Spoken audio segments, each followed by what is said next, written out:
Bien, nosotros a lo largo de toda la materia, e incluso ustedes seguramente lo han trabajado en la materia anterior, que es Matemática y Didáctica 1, hay teorías que nos, a ver, por decirlo, son eh, prioritarias y esenciales en el momento de decir desde qué lugar estamos parados frente a la enseñanza. ¿Sí? La teoría de las situaciones didácticas, trabajada por Guy-Brousseau, la teoría de los campos conceptuales, de Gerard Bernot, ingeniería didáctica, de Michel Artigue, y la teoría de la transposición didáctica de Yves de Ballard, son teorías, ¿sí?, que nos van a acompañar a lo largo de todo el año. Hoy hablábamos con Jessie, justamente, y les decíamos que esto es transversal a toda la materia. Nosotros lo damos en la unidad 1, ¿sí? Y nos detenemos para que ustedes después lo piensen desde la praxis en cada una de las unidades que nosotros vamos a trabajar. Nosotros siempre vamos a volver sobre esto. Por lo tanto, forma parte incluso de los dos parciales. Esta unidad 1, porque a partir de lo que trabajamos en la teoría de las situaciones didácticas, la transposición didáctica, los conceptos que vamos introduciendo, a los cuales hacemos luz con las prácticas, los vamos a volver a ver y los vamos a recuperar en las situaciones problemáticas que planteemos, ¿sí?, o en las situaciones de enseñanza que planteemos a lo largo de todo el año. ¿Algo más, Jessy?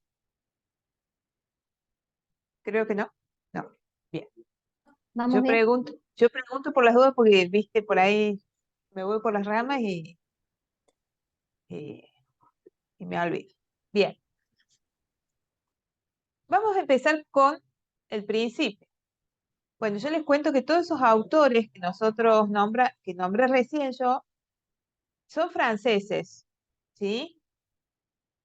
Y esta movida de la didáctica de la matemática, de la escuela francesa, bueno, bien dicho, viene de Francia. Son todos, todos son franceses. Marsella, París, y hay otro que no me acuerdo el nombre, pero son todos por aquellos lados. Hay algunos que todavía están vivos y otros que ya no nos acompañan, pero que nos han dejado un legado bastante importante e interesante que nos ayuda a pensar la enseñanza y el aprendizaje, ¿sí? En la escuela, en la escuela actual, el enfoque que se está promoviendo desde lo que es el currículum, ¿sí?, lo que digamos, la bajada que tenemos desde el ministerio, es esto, en la escuela primaria. Entonces, la idea es que a lo largo del desarrollo de esta unidad, ustedes se logren convencer de que está bueno el trabajo que se propone.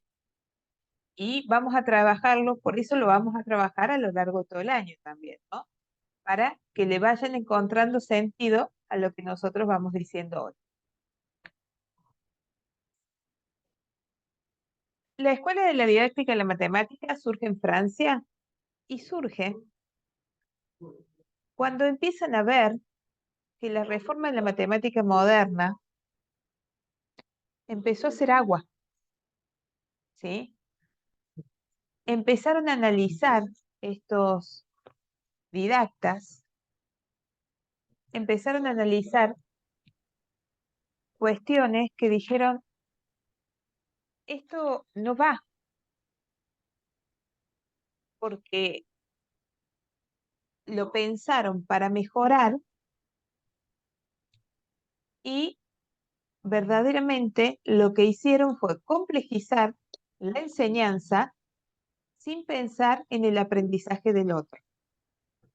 ¿Sí?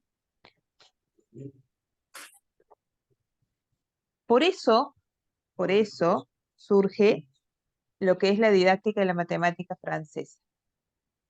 Surge justamente en respuesta a ese fracaso de la reforma de la matemática moderna. Es cuando se trabajó, y que capaz que algunas lo ha vivido, en su caso, cuando se trabajó la teoría conjuntista, se incorporó los conjuntos, ¿sí? En el aula, eh, se trabajaba todo técnica, la rigurosidad matemática, el vocabulario, las definiciones, se daba la definición primero, la técnica y después el algoritmo y luego la resolución de problemas. Hubo cosas, a ver, tiene como positivo que en ese momento se desarrollaron muchas capacitaciones, dispositivos de capacitaciones y estrategias para capacitar que hoy por hoy siguen, que fueron estrategias a nivel nacional, dispositivos a nivel nacional, que llegaron a todas partes del país. Eso estuvo bueno.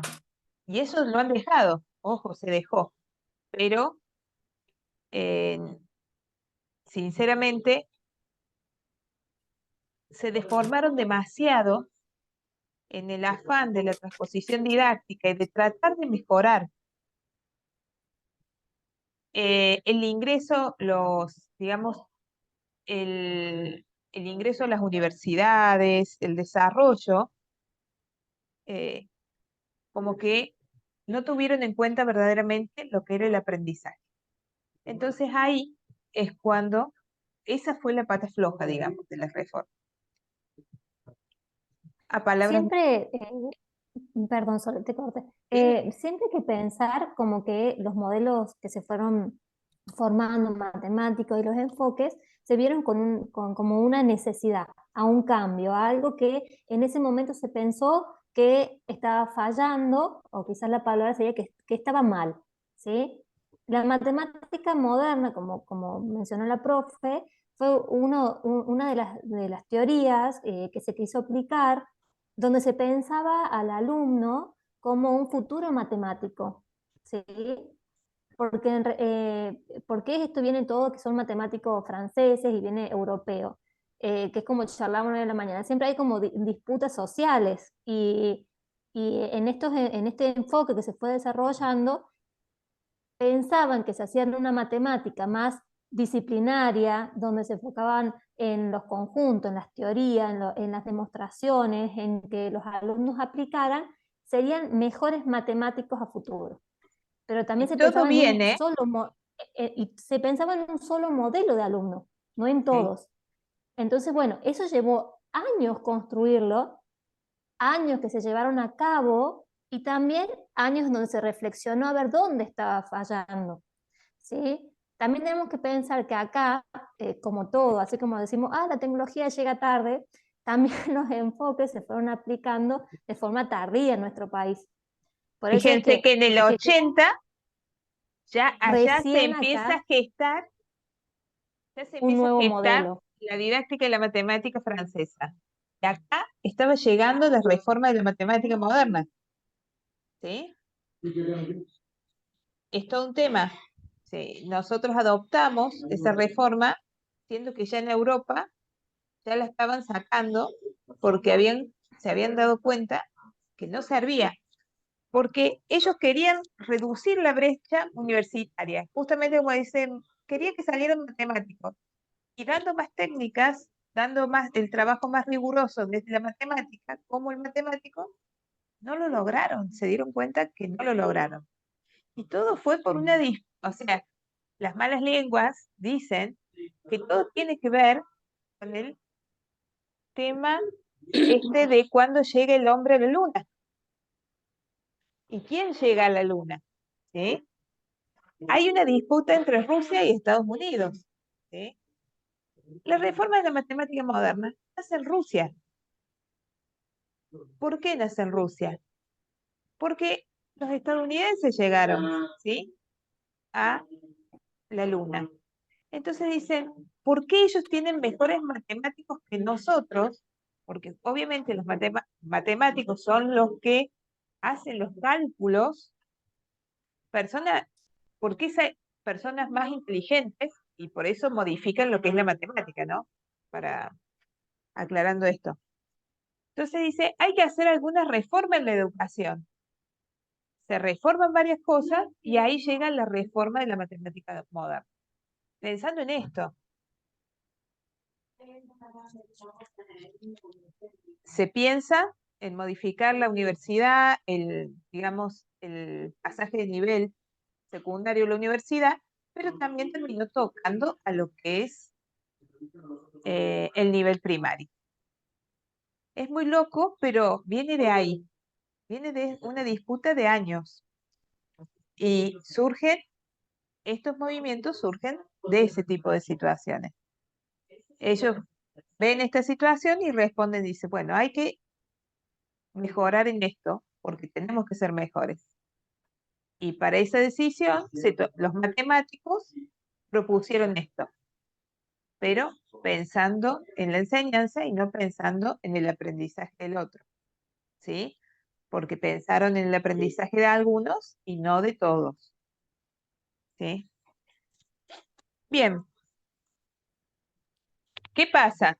Surge esta didáctica de la matemática, pero ¿cómo surge? Y a eso vamos a contar ahora, porque el referente de la teoría de las situaciones didácticas, como dije recién, es Guy Brousseau. Guy Brousseau es docente, ¿sí? Y nace en 1933 ahí en Francia. Y ustedes saben que él como docente tenía que ir a observar clases. Y cuando observaba las clases de matemática, lo que vio es que en la clase de matemática pasaban ciertos fenómenos que eran recurrentes, ¿sí? Que solamente en la clase de matemática pasaban, ¿sí? Y los identifica y le pone nombre de efectos. Les pone nombre de efectos. Con esos efectos, efecto Topaz, efecto Jordan y desplazamiento cognitivo, el efecto Topaz, ¿ustedes conocen cuál es? Yo sé que la Jessie lo conoce.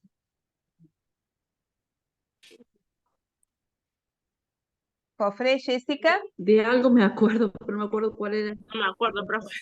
¿no? Cuando escuché Topaz, me pareció conocido, pero la verdad no me acuerdo. El año pasado lo deben haber visto. ¿Alguien se acuerda? Si me dicen que no se acuerdan y yo me fijo que han promocionado, ay, ay, ay. Bien, el efecto Topaz es, por ejemplo, cuando, y a ver si me ven, a ver si me ven, dejo de mostrar, y cuando ustedes No te le ves. Todavía no te ves. a los niños, cuando le dicen a los niños, Sé que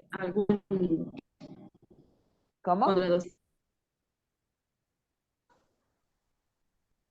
una le decía de que yo me acuerdo que había había uno de que el docente guiaba al alumno a su respuesta, como que le terminaba diciendo la respuesta, quizá no de forma directa, pero buscaba eso, que le dijera lo que ella quería escuchar, algo así. Inducía la Sé que había respuesta, sí. un efecto de eso. Ese es el efecto topa. Por ejemplo, a ver, Juancito, ¿cuántas tijeras tenemos que colocar Directa, en las mesas? pero un efecto de eso.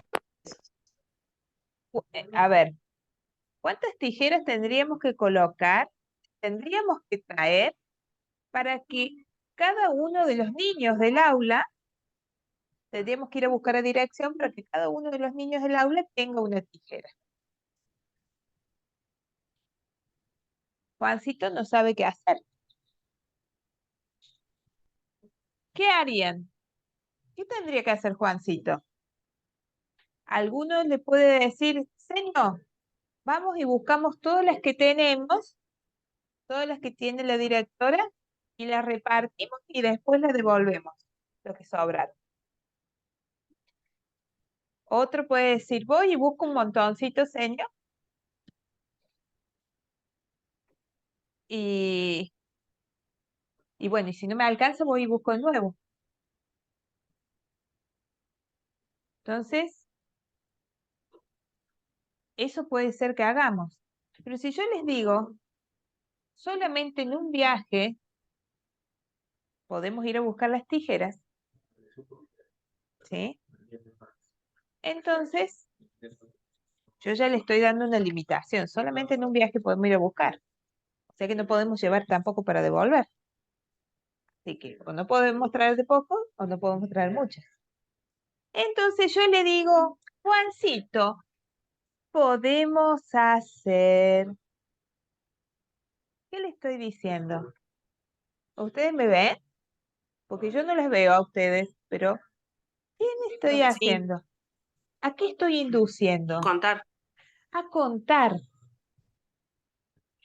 Eso es el efecto topas. ¿Sí? Cuando hay un problema, le dice, señor, ¿de qué es? ¿De suma o de resta? A ver, ¿es de suma o de resta? Estoy diciendo que es de suma. Sí. ¿Sí? Bueno, este señor identifica esos efectos. Yo muy tocando acá la agenda y tengo la computadora acá adelante, cualquier pensando. Identifica estos efectos recurrentes en la clase de matemáticas. ¿Sí? Entonces dice, estos efectos los voy a juntar todos y los voy a categorizar como parte del contrato didáctico que hay en el aula. Y vamos ahí a la gran noticia, porque esta es la noticia y fue noticia para mí en algún momento. El contrato didáctico vino antes de la teoría de las situaciones didácticas. Porque justamente él ve que pasan estas cosas en el aula, ve esas interacciones entre el docente, el alumno y el saber, ¿sí? Esas interacciones, esas regulaciones entre las interacciones que se repetían, esto es el contrato didáctico. Bueno, él, con la teoría de las situaciones didácticas, propone algo, pero primero aparece el contrato didáctico, aparecen los efectos, los identifica y dice, esto dentro de esta categoría. ¿Cuál categoría? Contrato didáctico. ¿Sí? Sigo mostrando. A ver, acá.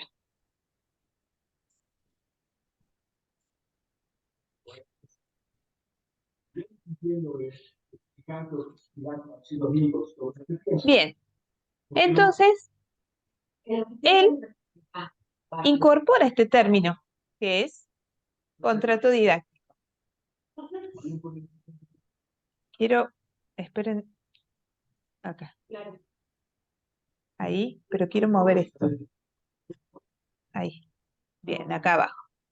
En la teoría de las situaciones didácticas, él cuando arma esta teoría, lo que busca es tratar de comprender y operar sobre los procesos de enseñanza y aprendizaje que se dan dentro del aula. Él, con esta teoría, busca tratar de comprender y operar sobre los procesos de enseñanza y aprendizaje dentro del aula. Él solamente lo propone para el aula, en la escuela y en la clase de matemáticas. ¿Sí? Quiere comprender qué pasa ahí adentro y proponer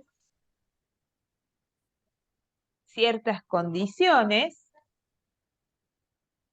para promover la producción, con que ese niño logre producir un conocimiento matemático dentro de esa aula y funcione como un sujeto matemático ese niño.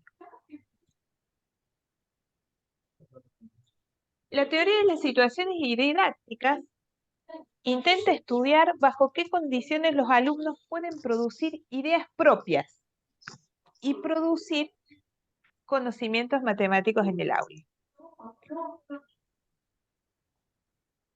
Él nos da, Brousseau, lo que hace es darnos ciertas condiciones, nos da unas pautas a seguir, ¿sí? Y nos dice, bueno, si pasan estas cosas, si vos tratás de seguir estas recomendaciones, puede ser que el niño llegue a producir ideas propias en el aula, producir conocimientos matemáticos, comportándose como un sujeto epistémico, como un sujeto matemático. Pero te da recomendaciones, no te da una receta, que esto va a funcionar sí o sí. Porque obviamente la matemática es una disciplina en donde participamos personas que somos todas diferentes y que tenemos que tener en cuenta eso, que no todos aprendemos de la misma manera, ¿sí? Pero yo te doy estas pautas, y si vos las seguís, puede ser que el niño se comporte como un sujeto matemático y verdaderamente pueda hacer matemática, ¿sí? Él propone un proceso de enseñanza que está centrado en que el niño produzca conocimiento, ¿sí? Centrado en la producción, en la transformación y la validación del conocimiento en la escuela, ¿sí? Y piensa un proceso de aprendizaje desde la idea de Piaget, que es por adaptación. El niño aprende por adaptación al medio, pero propone un medio muy particular. Para Piaget, el medio era la realidad, era otro tipo de medio, ¿sí? En cambio, para Brousseau, este medio es un medio que es completamente artificial, ¿sí? ¿A qué te refieres? Y viene a ser, en un principio, el problema. La situación problemática en un principio es el medio. Pero después, cuando yo ya empiezo a resolver el problema, la relación con ese problema se va a ir modificando a medida que yo, como sujeto matemático, voy produciendo conocimiento a partir de esa situación. ¿A qué me refiero con eso? Nosotros primero nos encontramos frente a un problema. Cuando nosotros lo empezamos a resolver, empezamos a tratar de utilizar lo que ya tenemos, lo que ya conocemos, los esquemas que nosotros tenemos construidos, ¿sí? Y tratamos de abordar la situación problemática. Comenzamos a resolver. Y vemos que esto verdaderamente no me sirve. No me sirve, me equivoqué. Porque si yo lo hago así, esto no va. Entonces, ¿qué digo? No, empiezo de nuevo. Mi relación, ¿sí? Mi relación con el medio cambió. Yo ahora ya sé que esa forma de resolver no va. Entonces, eso lo descarto. Sé que tengo que ir para otro lado. Entonces, mi relación con el medio cambió. ¿Se entiende? ¿Hasta ahora vamos entendiendo? Sí, profe. ¿Sí? Sí, Pregunten, sí, por profe. favor.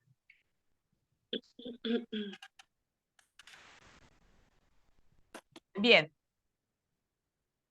A ver. Los conceptos claves que vamos a trabajar y que vamos a estudiar son justamente situación didáctica, situación adidáctica, que las incorpora, son conceptos que los incorpora Brousseau. Nos interesa que ustedes verdaderamente comprendan qué dice cada uno de estos términos. Hay definiciones muy precisas de cada uno de estos términos que más adelante están, ¿sí? En este PowerPoint. Pero queremos que comprendan bien esta teoría porque a partir de acá las otras teorías se relacionan, ¿sí? Situación didáctica es el primer término que nos acompaña en esta plantilla. Toda situación que diseña el docente con la finalidad de enseñar algo es una situación didáctica. ¿Sí? Yo elijo un problema, yo elijo trabajar de una determinada manera, enseñanza de un contenido es una situación didáctica. Si yo tengo como una finalidad didáctica de que el niño aprenda algo. Tiene una intencionalidad didáctica, la situación didáctica.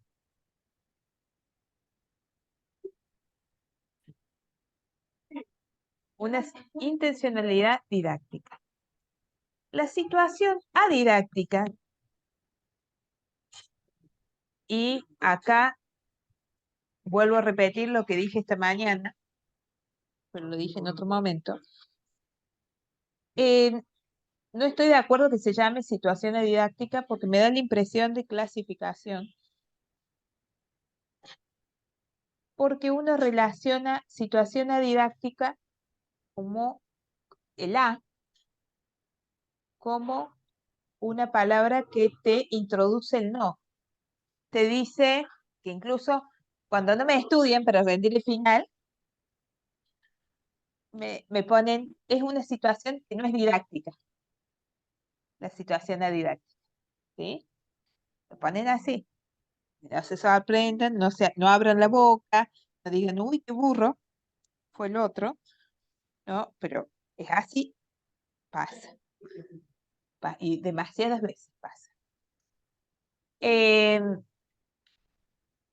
Yo les diría que es un momento adidáctico, una fase adidáctica. ¿Sí?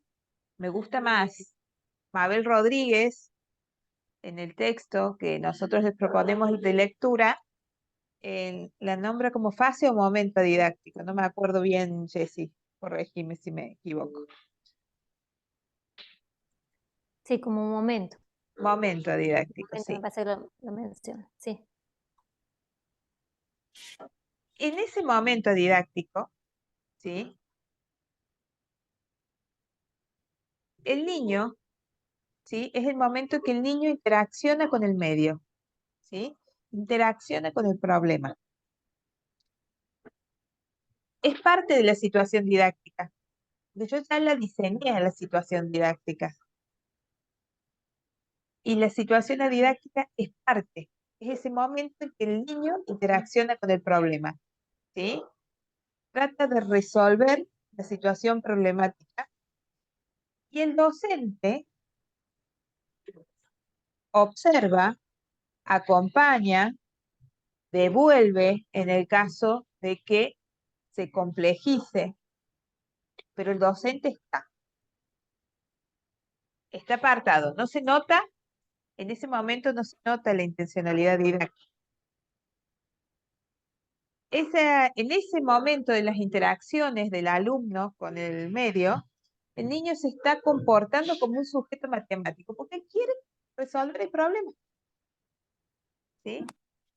El niño, a ver, quiere resolverlo, ¿sí? Entonces piensa, trata de buscar lo que ya sabe, y con eso que ya sabe, trata de encararlo el problema. Dice, no me alcanza con esto, entonces lo modifica. O rechaza en el caso de que dice, no, esto no va por acá, me voy por otro lado. Trata de producir nuevas interpretaciones, trata de hacer ese trabajo matemático, verdaderamente.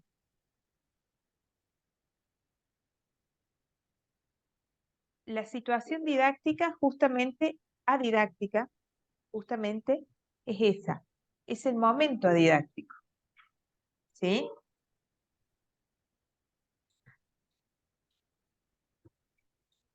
Cuando yo elijo una situación didáctica para que promueva ese momento didáctico, porque si se promueve ese momento didáctico, el niño llega a producir el conocimiento matemático y se comporta como ese sujeto matemático epistémico.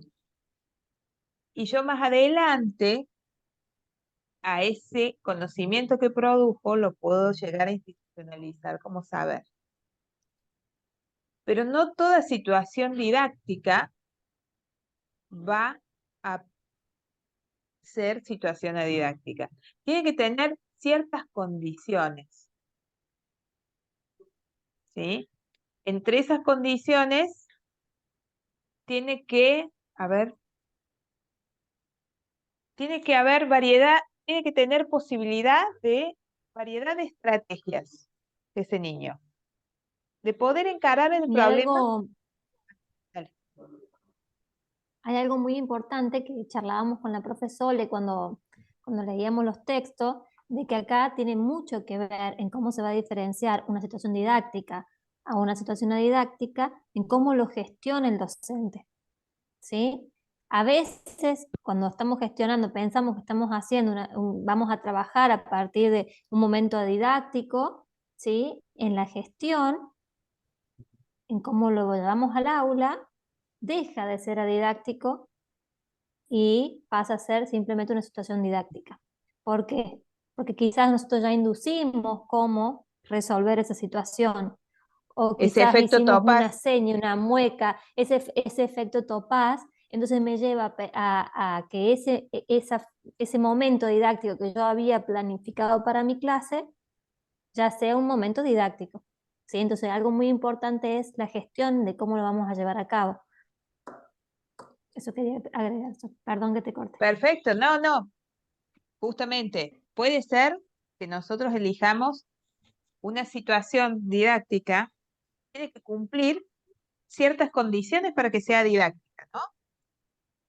Pero, y entre esas condiciones, que podamos tener variedad de estrategias para encarar la resolución. Que esa situación finalmente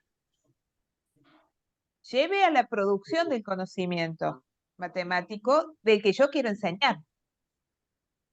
Que ofrezca retroacciones. ¿Qué son las retroacciones? Ante el accionar del alumno frente al problema, ¿sí? Esas relaciones que el alumno puede establecer